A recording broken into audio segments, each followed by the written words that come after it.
के बाद माहिरा को क्या हुआ?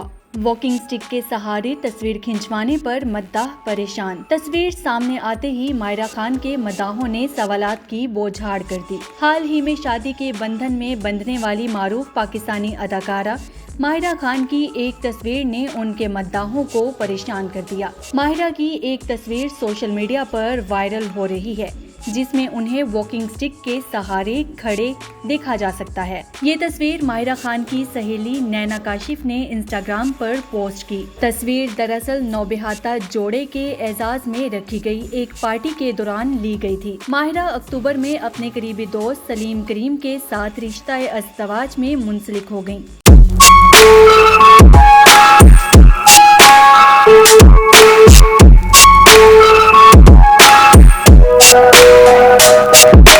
दीगर तस्वीर में सफेदो स्याह लिबास में मलबूस माहिरा खान को अपने शोहर के साथ बेहद खुश देखा जा सकता है। तस्वीर में उनके दीगर करीबी दोस्त भी देखे जा सकते हैं।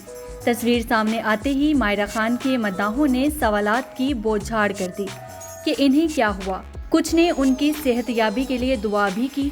पाकिस्तानी अदाकाराओं को भारत में काम करने की इजाज़त मिलने के बाद ये अफवाहें हैं कि माहिरा खान डेब्यू फिल्म करने वाली हैं। अभी तक इस खबर की तस्दीक नहीं हुई, लेकिन सोशल मीडिया पर अफवाहें बहुत ज़्यादा गर्दिश कर रही हैं।